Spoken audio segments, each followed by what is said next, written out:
Traffic jam ఎక్కువ అవుతుంది. అది కాకుండా ఈ బ్రిడ్జి వేయడం వీళ్ళు చాలా లేట్ చేసినారు. చాలా ప్రాబ్లం ఉంది సార్.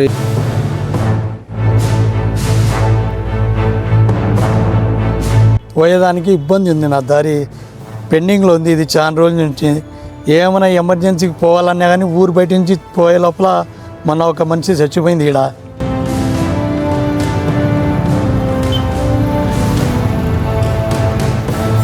ఇప్పుడు మనమైతే ఎర్రముక్కపల్లి నుండి విశ్వనాథపురంకి వెళ్ళే దారిలో అయితే ఉన్నాము. ఇది వచ్చేసి రైల్వే అండర్ బ్రిడ్జి అనమాట.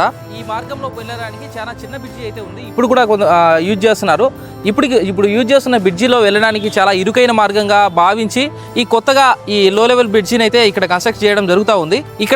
ఇక్కడ మనం చూసినట్లయితే ఈ ఏరియాలో మొత్తం 90% పనులు అయితే కంప్లీట్ అయిపోయినాయి. అటు సైడ్ పనులు అయితే ఇంకా పెండింగ్లో ఉన్నాయి.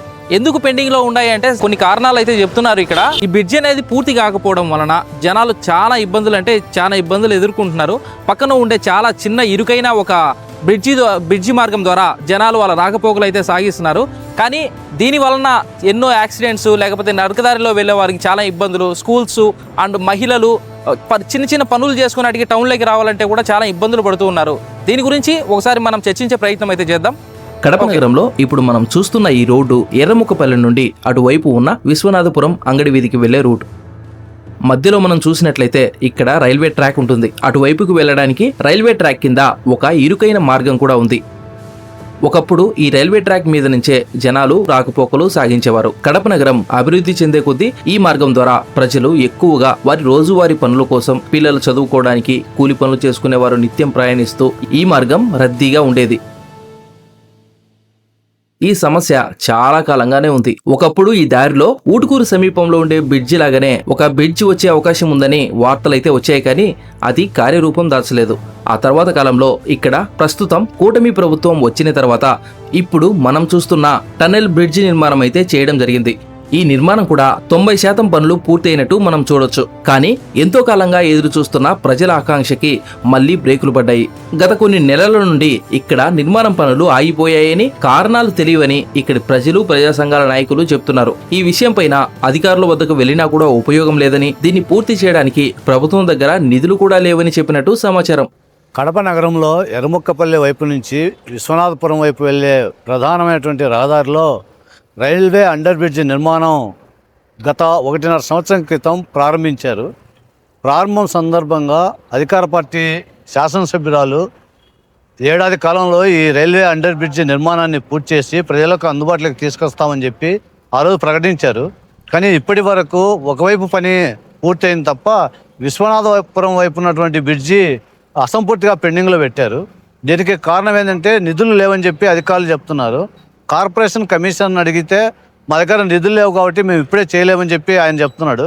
రెవెన్యూ వాళ్ళని అడిగితే మేము ల్యాండ్ అక్విజిషన్ చేయడానికి సిద్ధంగా ఉన్నాం, ప్రభుత్వం వైపు నుంచి మాకు డబ్బులు లేవని చెప్పి చెప్తున్నారు. రైల్వే అధికారులను అడిగితే మేము ఎప్పుడైనా మా పని మేము పూర్తి చేయడానికి సిద్ధంగా ఉన్నాం, కాబట్టి బడ్జెట్ ఏమని చెప్పి వాళ్ళు కూడా అడుగుతా ఉన్నారు. ఈ ముగ్గురు అధికారులు ఒకరి మీద ఒకరు చెప్పుకొని సమస్యని మేము పూర్తి చేయకుండా నిర్లక్ష్యం చేసే ప్రయత్నం చేస్తున్నారు. అందుకోసం మేము ఈరోజు ప్రజల నుంచి అడుగుతున్నాం, ఈ బ్రిడ్జి నిర్మాణానికి ల్యాండ్ అక్విజిషన్ జరిగితే మొత్తం 11 ఇళ్ళు ఉన్నాయి. ఈ 11 ఇళ్ళకి పరిహారం కింద, లేకపోతే ఈ బ్రిడ్జి నిర్మాణంలో పెండింగ్లో ఉన్నటువంటి పనులు పూర్తి చేయడానికి కేవలం 3.5 నుంచి 4 కోట్ల రూపాయల డబ్బులు అవసరం అవుతాయని చెప్పి చెప్తున్నారు. కాంట్రాక్టర్ ఏమో ఆ వైపు పని పూర్తి చేసిన తర్వాత మిగతా పని పూర్తి చేయడానికి కూడా ప్రభుత్వం డబ్బులు ఇస్తే మేము వెంటనే చేస్తానని చెప్పి ఆయన కూడా చెప్తున్నారు. కాబట్టి అన్నీ ఉన్నా అల్లుడి నోట్లో చేయనన్నట్టు ఈ ప్రభుత్వం మాత్రం నిధులు ఇవ్వకుండా జాప్యం చేస్తూ ఉన్నది. దీని కారణంగా ప్రజలు తీవ్రమైనటువంటి ఇబ్బందులు పడుతున్నారు. ఒక మహిళకి ఈ బ్రిడ్జికి నుంచి వెళ్లే క్రమంలో వెన్నెముక దెబ్బతినింది. దాని కారణంగా 2 నెలలు 3 నెలలు ఇంట్లో ఉండాల్సినటువంటి పరిస్థితి వస్తూ ఉంది. చిన్నపిల్లలు అటువైపు స్కూల్కి వెళ్ళాలంటే బ్రిడ్జి కింద నుంచి వెళ్తున్నారు. బ్రిడ్జి కింద నుంచి వెళ్ళేటప్పుడు ట్రాఫిక్ ఎక్కువగా ఉందని చెప్పి బ్రిడ్జి పైకి వెళ్ళి అక్కడి నుంచి దాటుకునేటువంటి పరిస్థితి వస్తూ ఉంది. రైళ్ల రాకపోకలు జరిగేటువంటి సందర్భంలో అనేక రకాల ఇబ్బందులు జరిగేటువంటి అవకాశం ఉంది. మహిళలు కూడా తీవ్రమైనటువంటి ఇబ్బందులు పడుతున్నారు. కాబట్టి ప్రభుత్వం తక్షణమే జోక్యం చేసుకుని ఈ బ్రిడ్జి నిర్మాణానికి అవసరమైనటువంటి నిధులను వెంటనే కేటాయించాలి. కలెక్టర్ గారిని అడిగితే కలెక్టర్ గారు త్వరలో వస్తాయి, మేము సీఎం దృష్టికి తీసుకెళ్ళాం, సమస్య పరిష్కారానికి కృషి చేస్తున్నామని చెప్తున్నారు. మేము ఒకటే చెప్పదలుచుకున్నాం, ఈ బ్రిడ్జిని పూర్తి చేయడానికి ప్రభుత్వం వేగవంతంగా ప్రయత్నం చేయాలి. ఆ రకంగా వేగవంతంగా ప్రయత్నం చేయకపోతే ప్రజానీకాన్ని కలుపుకొని పెద్ద ఎత్తున ఆందోళన చేయడానికి ప్రజలు కూడా సన్నద్ధమవుతున్నారు. కాబట్టి ఏమాత్రం నిర్లక్ష్యం చేయకుండా వెంటనే నిధులు, భూసేకరణ, పరిహారం, ఆ తర్వాత రోడ్డు నిర్మాణాన్ని పూర్తి చేయడానికి ప్రభుత్వం సీరియస్గా శ్రద్ధ పెట్టాలని చెప్పి మేము కోరుతా ఉన్నాం. ప్రతిరోజు ఈ మార్గంలో వాహనదారులు, నగరంలో చిన్న చిన్న కూలి పనులు చేసుకునే వాళ్ళు, ఉద్యోగస్తులు, స్కూల్స్ కాలేజీల విద్యార్థులు, ప్రభుత్వ ఉద్యోగులు, రైతులు ఇలా ఎంతో మంది ఎన్నో రోజులుగా ఇదే మార్గంలో అవస్థలు పడుతూ ప్రయాణిస్తున్నారు.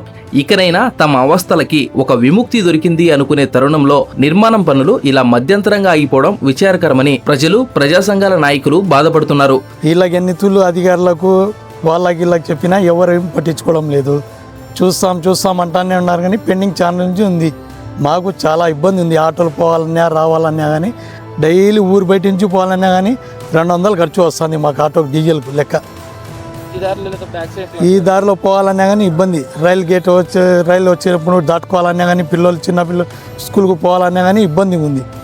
ఏదైనా అధికారులు దయచేసి బెన్నా క్లియర్ చేయాలని కోరుకుంటున్నాను. Unable to go school in traffic in time, you could construct traffic bridge and traffic switch as you are possible. Please construct a bridge. ఈ రైల్వే ట్రాక్కి ఇటువైపు కడప ఎమ్మెల్యే మాధవిరెడ్డి నియోజకవర్గం, అటువైపు కమలాపురం నియోజకవర్గం, పుత్తా చైతన్యరెడ్డి నియోజకవర్గం ఉంటుంది. ఏది ఏమైనా ఇప్పటి వరకు ఎవరి హయాంలో జరగని ఈ నిర్మాణం పనులు వీరి హయాంలోనే వీరి చొరవతో కొంచెం త్వరగా జరిగితే అదే తమకు 10,000 ప్రజలు కోరుకుంటున్నారు.